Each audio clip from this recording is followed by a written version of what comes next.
2, 1. Oh, hello there. We are live here. Excuse me. Let me readjust this. This is fine. It's just we're just doing a practice run.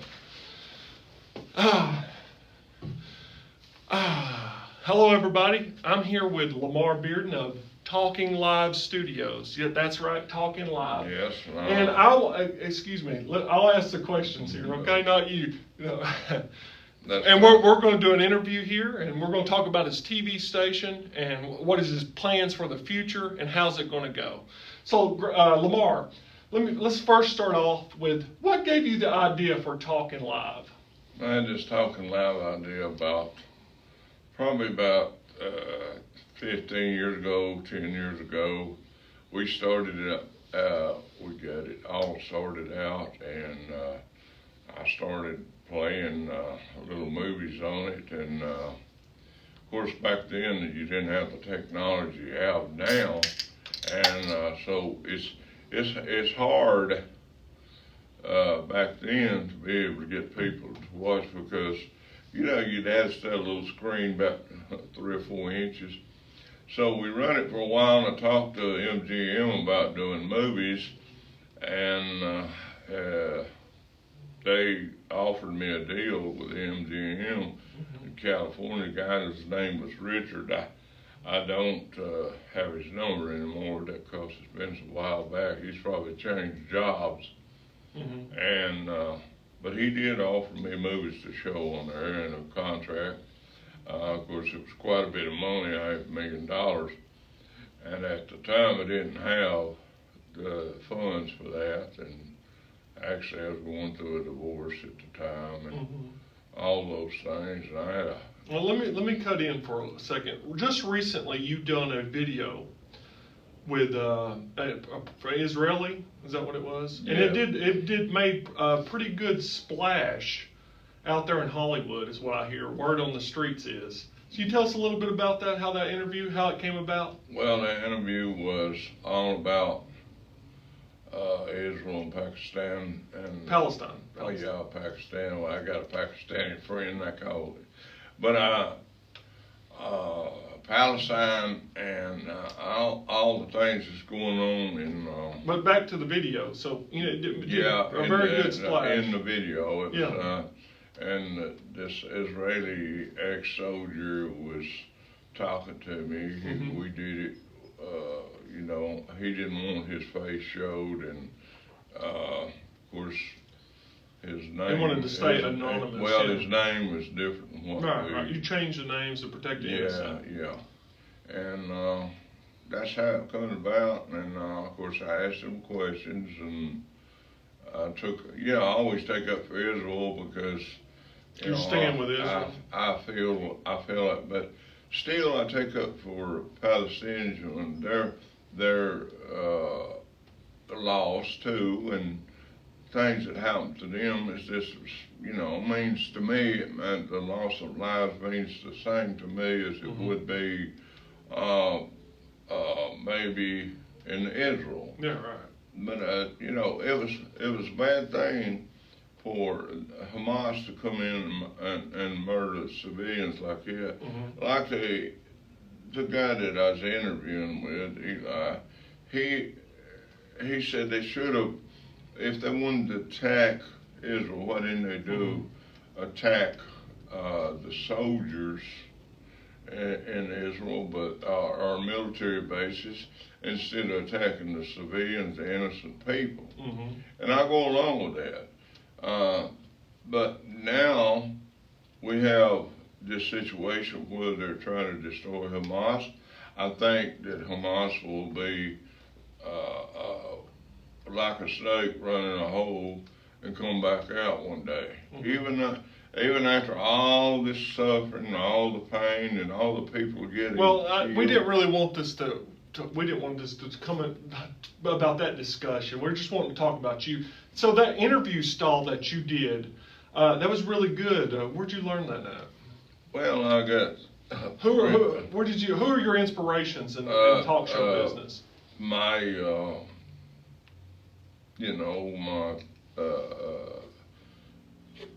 guy that William Buckley, I was told. William F. Buckley Jr.? Yeah, Is that who you were and going I for? was told. Anybody else besides that?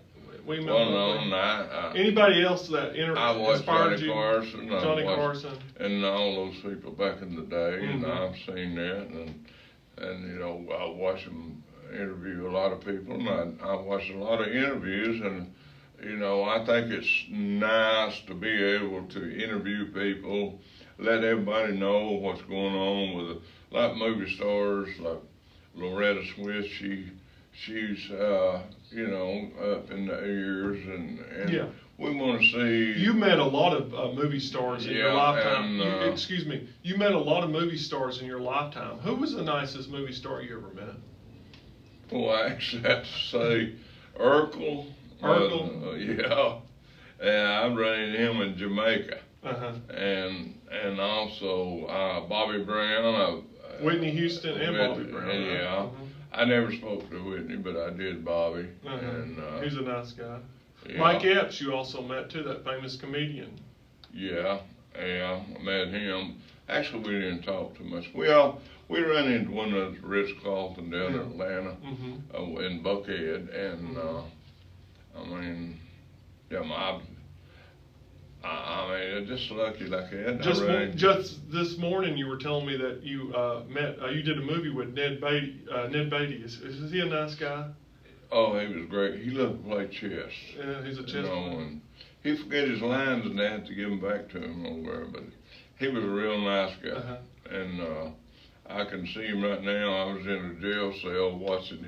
The movie was up in Nashville, Tennessee, at the jail, and I can in my mind I can see him sitting at the table.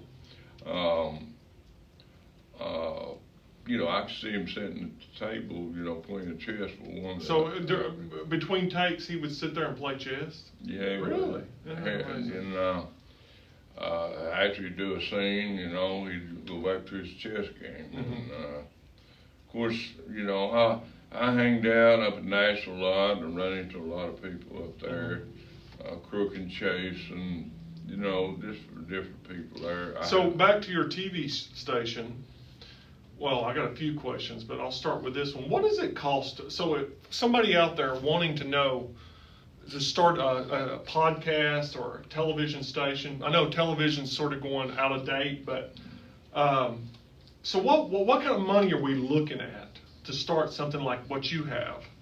Well, what's it take to run something like that? Well, we have all the HD equipment, the high tech. We don't. Of course, we don't have the stuff that some of the bigger places, $50,000 cameras, but we do have cameras that can do the same thing. And it, you know, the engineer part has to be perfect, and we're trying to get there.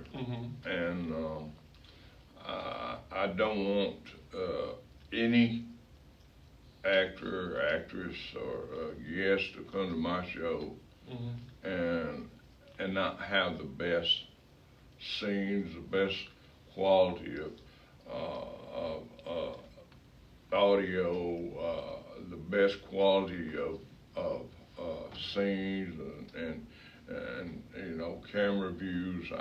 I like to have everything as perfect as possible. Right.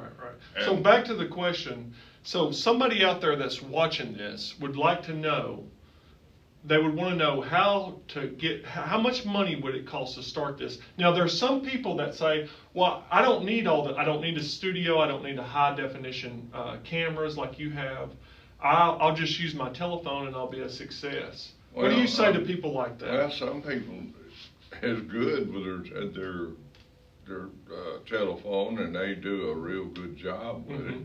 Or laptop. Yeah, but I mean, you can't do as much with these. You can do a lot nowadays, but technology. But cameras, and I feel more comfortable in a set.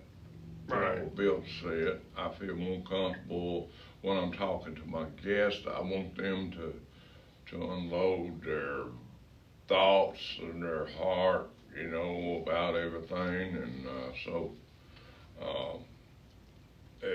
if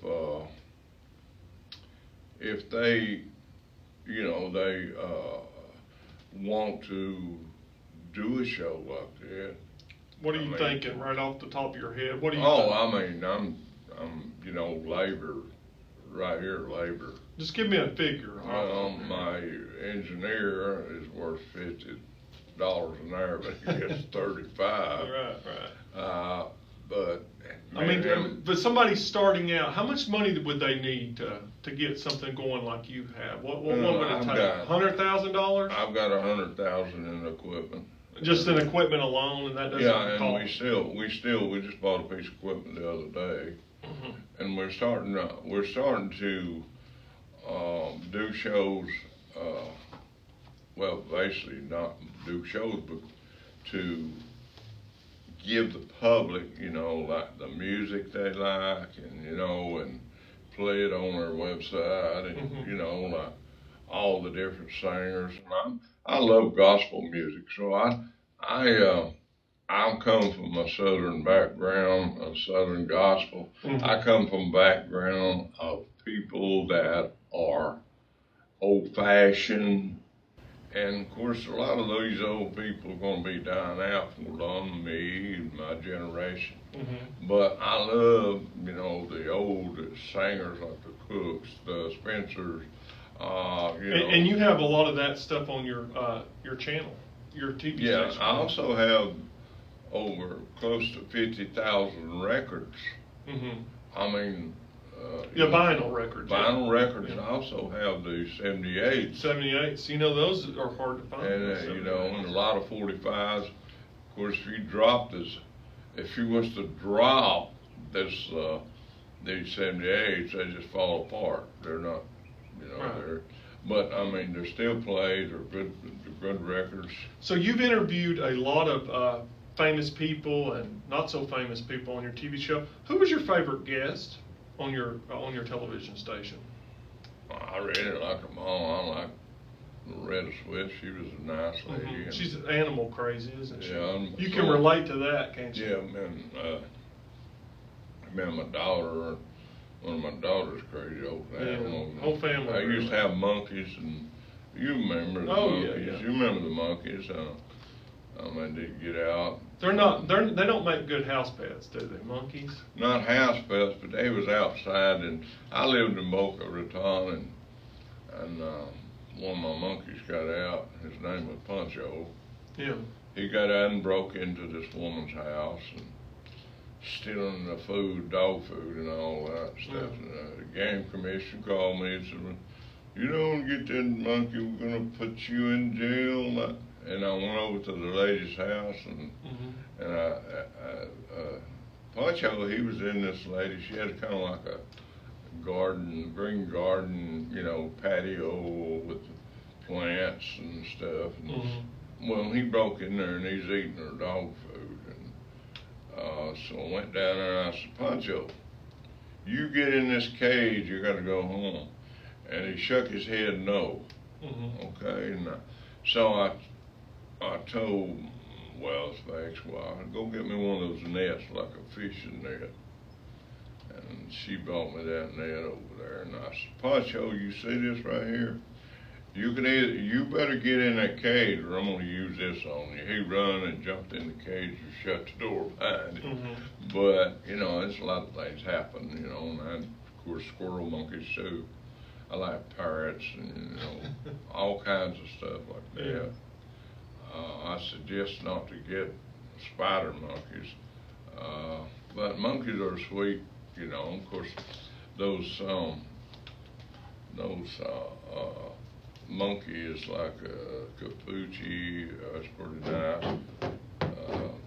But my squirrel monkeys, them little suckers, wanted to scream, they'd all jump on me and bite me in the head, so I had to keep, They could be sweet, and loving, and one of the monkeys, we used to go out in the field, and he loved to eat, catch wasp nests and pull the little babies out and eat them. And I caught him one time sitting on the side of the house where we got washing his, and they're stinging his balls and everything. His balls swell up and everything, but he just kept eating them little babies. But, he got electrocuted. Somebody wired up his cage wrong, and they pulled the wire down and got electrocuted. It was terrible. Well, it was really heartbreaking to me. He was a sweet boy, and he might have bit me on and beat me up every once in a while, but he was still my buddy. Pancho, he liked beer. I mean, he saw you drinking a beer, if he grab it and take it away from you. I never give him beer. It just. But life has been good to me, and God's blessed me in many ways, and I met a lot of gangsters. What do you think the future holds for television? Do you think cable's going to be around in a few more years? I think cable will go away sooner or later. Now, I know for sure that, you know, Comcast, all the different cable companies, they're gonna come up with a different thing, but they really need to bring the prices down. They don't need to be charging the elderly people as much as the people can work. But people are on a budget in this day and time, and they don't need to be, you know, overcharged. And I really got it against Spectrum because my sister had cancer, and she needed a phone. Spectrum, you're talking about Spectrum, yeah. Yeah, and I told them, and she had proof she paid it, but they wanted to charge again. Yeah. And they disconnect her phone, and her with cancer. I mean, real bad she did now, but that's, you know, they have a bad rating with the Better Business Bureau. Well, they're overcharging people and elderly people. They're doing people in that had no means of paying the outrageous bills they charge. Right. I mean, after you put the cable system in, there's maintenance. I'm familiar with cable boxes. I used to be in a recycle. But where do you see the future of it going? So it's all going to go to streaming? Well, streaming's going to be the biggest thing. Most people, if you talk to most young people, especially, they don't have cable. They just have Netflix and Hulu or Disney. Well, I mean, you can hook up Amazon, Roku, and all those, and get and have just the internet. So, but you know, in a business that's losing customers, why are they price gouging at this time and age? It's greed. Greed, is it? Greed. Yeah. With a capital G. Yes, money. It's all about money. Yeah. Everything's about money now. It don't matter how much it hurts or who it hurts. It's all about money. And so, how do you stay irrelevant with these other up and comers? Well, like they're kind of older guys. Joe Rogan's in his 50s or whatever. He's the #1 podcaster around. How do you stay irrelevant? And Adam Carolla's he's like what 60, I think. You know, he's radio.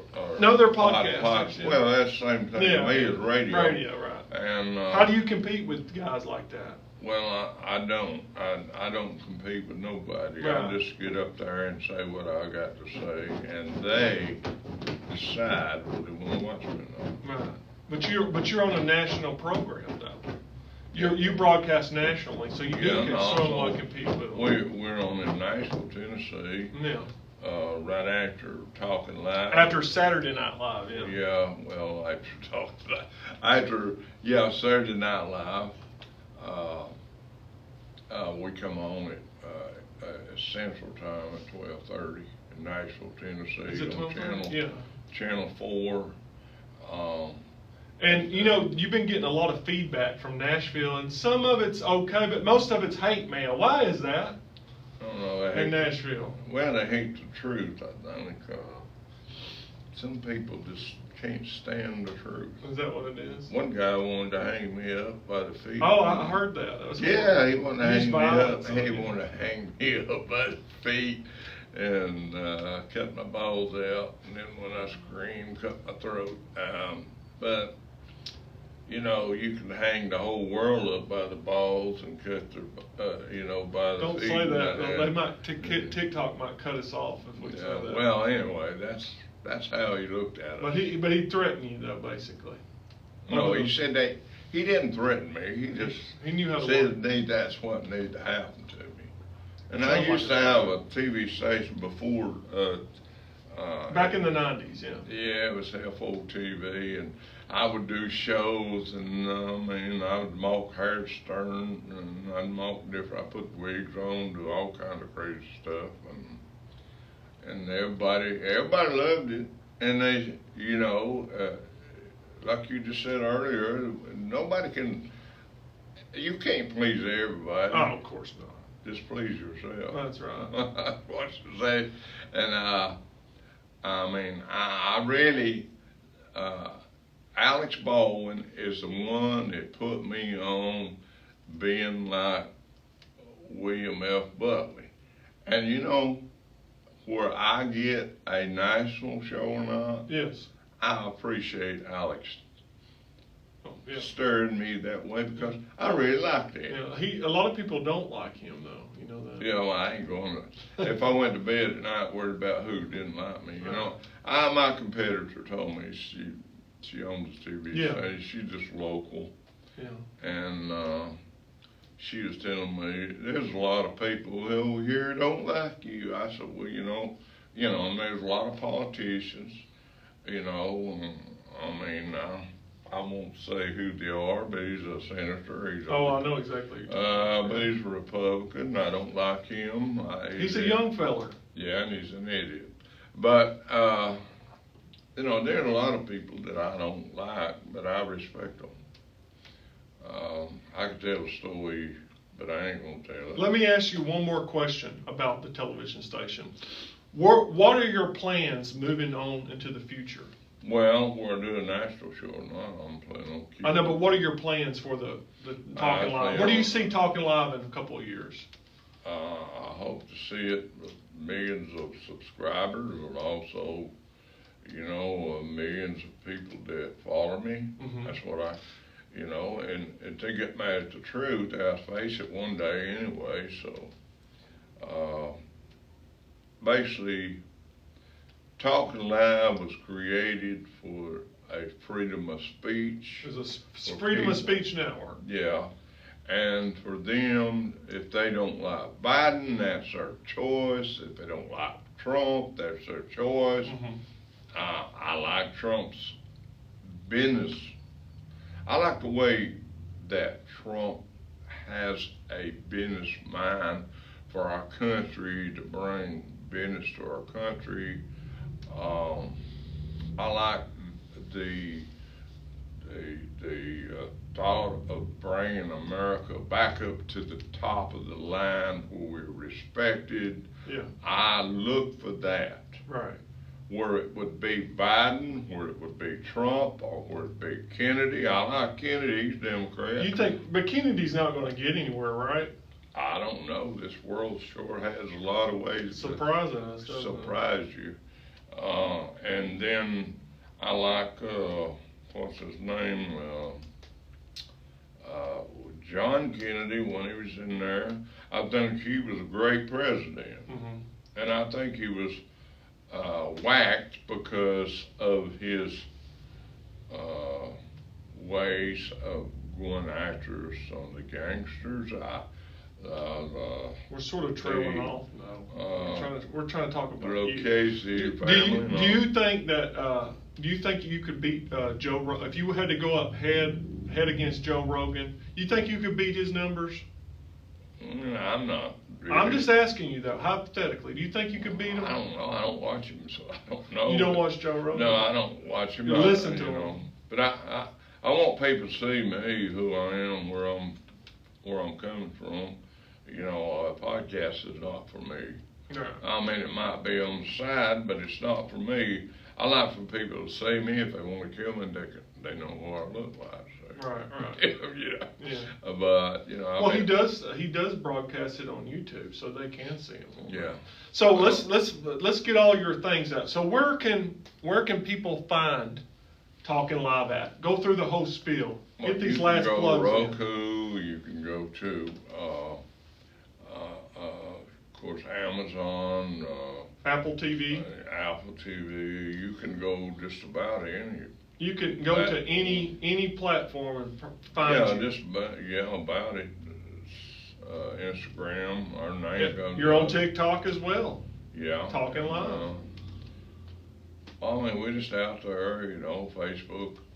I don't get so many people from Facebook coming to my YouTube channel. They mostly just hang out on Facebook. But I think they should go to YouTube, subscribe, and they can watch all the shows. You can see, because you're not getting on YouTube, you're not getting this. Well, on YouTube, you're getting more coverage, and so, but on Facebook, I don't think that people subscribed all that much to that. So I think everybody should, try to get on every format, everything that we're on, because you got to know everything about everybody where you can determine, maybe I should, and I'd like to say this, the fans that for Alex Baldwin, until you know Alex, you don't really know what he's like. Right. And like this lady calling him a murderer on there. Oh yeah, that was on Inside Edition. She has no reason to do that. Yeah. She's not his judge, and it was an accident. I'd like to bring Alex up because Alex has been good to me, and I appreciate him. We disagree. But when you put yourself in his position, you're in showbiz. You're going to have to be open up to criticism. That's just part of the deal. We know. I told him to be like a duck. Yeah, I'm sure it doesn't bother him. He takes criticism. Let it go, just let it run off your back like a duck. What he say? And well, he didn't say nothing, but seemed like he might be acting like a duck. No, but I hadn't heard nothing negative on him. But I mean, even we disagree on our politics. I like Alex. There's some videos of him on TikTok, and he's people meeting him. He's always really nice to people. Every time he invited me to dinner twice, and I stood him up. I can't. The gumption. Where do you get the gumption, Mister?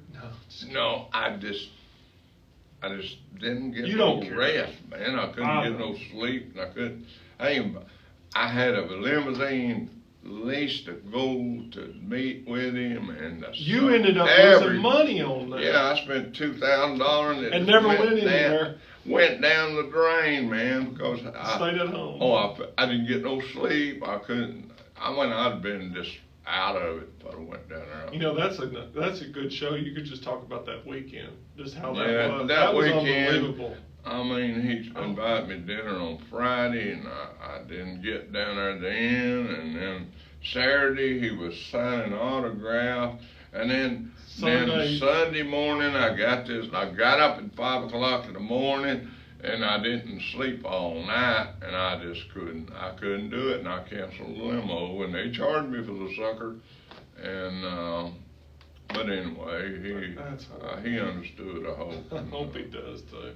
But your fourth highest rated, or no, I think it's your third highest rated video on YouTube is the one with Quentin Aaron, and he was going to be there too in Atlanta that day. Yeah, I wanted to see Quentin too, and I promised him I'd get to Nashville, and How many times have you stood that guy up? Well, twice. And he did your show. But the problem is when you're running 2 or 3 different businesses and you're trying to do this, and I'm selling all I can out, shutting down when I can, so I have more time and I won't feel as bad, and I just don't know how Loretta Swift does it. She turned 85, right? I just can't understand how she can travel around and there's Priscilla Presley. She's got all kinds of dates booked. Yeah, she just a running here and there, and she just turned 79, and I just don't see how these women do it. And they say they're the weaker sex. I don't think so. Yeah, all right. But you know, they always women tend to outlive men as well. Yeah. Maybe it's because they do more than men do. I don't know. And when I'm seeing they clean the house, let's give a woman credit, man. They have to clean the house, change the diapers, feed the kids, do this and cook the meals, and let's give a woman credit, man.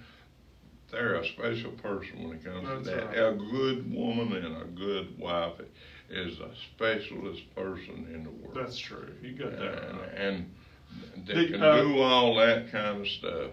And have to deal with a bunch of sorry men too. That's true. Tell us that story the other day about the bank thing. This is a good one.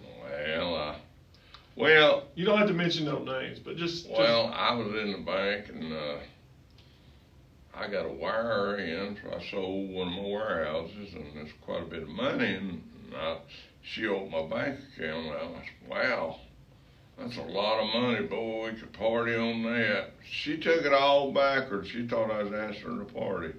And then you said she went to the bank manager. She went to the bank manager. Well, I got news for her. What did the bank manager say to you? Don't be talking. I said, well, I just kid, I kid. And you were just joshing with her. Yeah, and I had a lady on this talent agency. I told her, when you dump that old man of yours, I want you to come over here to me. I kid people like that. Yeah, I know. I mean, a lot of people do it. But still get serious, and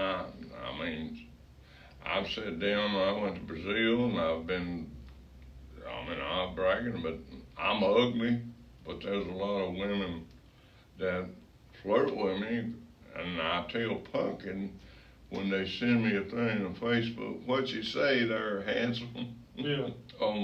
I said, Pumpkin, look at her, they're flirting with you again. Oh, yeah. Yeah, but Pumpkin, he's part of the show. Yeah, he's on your shirt there. Yeah, and he's part of the show, he's part of my life, He's your service dog. He's special to me. I got him at Walmart for $20, this little girl. He's looking right now. He knows the story. He's looking at it. Look at him. Yeah. He knows the story. But this little girl had him out there, and he was a little short puppy and a real sweet little dog. And I just lost Tarzan, He's a great dog and a fireball. And I told my ex was with me. I took her to the store, and I take care of my ex-wife. She got me for $3 million, but I still take care of her. She spent it all and wasted. But anyway, we got married young. But anyway, back to Pumpkin, this little girl had him, and look at him. He knows what I'm talking about. Yes. And she said, I ain't got no place to keep him. I'd like for you to. I said, well, you take one. I said, but I really don't need another dog. And she said, I'll take $20. I said, well, give him to me then. Well, he started, I took him home with me, and he just went crazy. When I go to work, he tried to jump over the fence. Oh, that's a long story, but yeah. But since then, he's like a baby. He wants me to hold him all the time, where I go, carry him around and all that. I think that's why I got shoulder problems. But anyway, what I don't understand, animals are special. Animals are very special too. What I don't understand is, why don't you put them on a leash? Because I'm too protective of him. Yeah. And he sees a big bulldog, he'll jump on it. He's an idiot. Yeah. You put him on a short leash. Yeah, but I don't let him get to that point. He could get pulls in on the ground or something. He's got his own babysitter, and when I go to the doctor, he sits in the car with his babysitter. When I go to the dentist, he sits in my lap while they clean my teeth. Of course, he'll get up there and look around in my mouth once in a while they're working on me. they love him at the dentist office. And also, when I go to the grocery store, he he goes with me, and I carry him with me. And before this is a story about him, but I was carrying him with me, and I went in the grocery store. That's where they put up all these walls, between the glass. And, oh, you mean when COVID was still going around? yeah. I went in there, but that's before they put it up. Mm-hmm. And he was with me, and they said, "Oh, what a beautiful dog!" And he said, "All over the cash register." He threw up on him? Yeah. Oh my God! And they said, that's all right. They just cleaned it up because, they like people love animals. Yeah, I mean, people love dogs. Everywhere he goes, man, everybody. I can't even go shopping. There are people coming up to him. Mm-hmm. Oh, what a beautiful dog! I went yesterday when I had a MRI. I went in there and took him in there till his babysitter got there, and everybody just swarmed him, and so I mean he's special to me. Yeah. I got 2 more at home and 2 cats, and my ex-wife, she's got 3 dogs. I love all of them, and there's a little dog named Teddy. He's a Yorkshire Terrier. He's a Yankee. He's from New York. Yeah. And he's a sweet boy, but I love all animals, and anybody can hurt animals a sorry piece of crap. Yeah. They need to be tied. I see people, they tie their animals out, no water. Oh yeah. Hot. Oh, I've seen it too. They need to, people, and I don't care what the dog pound says. I don't care what they say. They don't follow up with animals being mistreated. No, they don't. They don't care. I mean, they don't have. It's like a lobster. They throw it in the hot water and say it don't feel nothing. That's right. That's a lie. How would they know that? It doesn't. If somebody throws me in hot water, I'd You're scream going to know, too, right? Yeah. They just don't scream because they like a bath. It's because they're throwing out hot water and it hurts. Burn your finger and see it. Just think about that. Well, they say it's not a scream; it's air releasing from their body or something like that. But I think it's a scream. They say pigs and cattle, it don't bother them to cut their throat Oh, too. I know. I don't believe that at all. Yeah, they say it's okay to take a hammer and hit a cow in the head, bust its brain I heard they out. don't do that anymore. Yeah, well, They use a gun. they say they don't do a lot of things no more. Yeah, I hope not. Maybe at those kosher. It's a cruel bunch of people in this world. You got that right. Animals are the. And anybody would tie a dog out, they need tied to a dog house and no water, sit there all day and see how they like it. That's right. What they do to dogs, they need to be done to them. I agree 100%. In the Bible puts down a dog, but a dog if you got a dog that loves you and it's loyal, it never forgets you. It cares about you, don't matter what you do, how bad. You can hit it in the head, slap it around, do anything, it'll still come But you would never do that. But of course not. Yeah. I'd like to see people in prison that do that and let some of them inmates take him and slap him around the head. They say dog's man's best friend. You agree with that? That's the most great statement was ever made. Tom T. Hall says women care about themselves, but old dogs will love you no matter what. Absolutely. That's true. Well, let me ask you. I'll be like Bill O'Reilly and give you one last question before we end this. Okay? Who's going to win the election come November? What's your prediction? Well, it seems to be the crookedest. The crookedest. The biggest crook is going to win the election. Let's put it that way. So if whoever wins, you'll know exactly Who the biggest crook is. Best man and the biggest crook. I like that answer. That's good. You should use that on your show. Yeah, well, Thank you. thank you very much. Oh, we're going to end this. Thanks.